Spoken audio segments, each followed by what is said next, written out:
Ils sont venus en nombre d'un peu partout, Lyon, Chalon-sur-Saône, Valenciennes et même Marseille, bien décidés à se faire entendre. Aujourd'hui, les victimes de Dentexia se rassemblent à Solutré pour montrer surtout que nous sommes en résistance. Solutré, c'est un lieu de résistance, c'est le lieu où le président Mitterrand venait régulièrement pour célébrer des faits de résistance. Et nous, on est en résistance contre les escrocs qui nous ont amenés là où on en est aujourd'hui. Ces marcheurs, ce sont les sans-dents. Tous ont été victimes de Dentexia.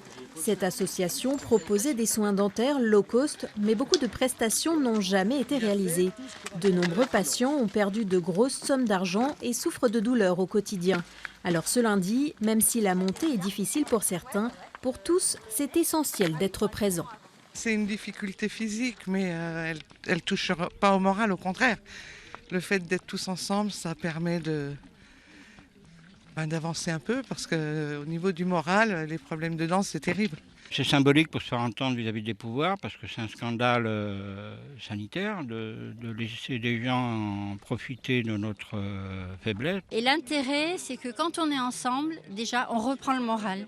La perte de morale, c'était aussi terrible que la perte des dents. Au sommet, c'est pique-nique géant, l'occasion d'échanger mais aussi de faire un point sur les attentes dans l'avenir. On demande à ce que les victimes, en particulier celles qui ont tout payé par avance sur leurs fonds propres, par crédit, donc qui ont payé par crédit, par chèque, par espèce parfois, puissent être aidées dans leur reprise de soins, sans attendre.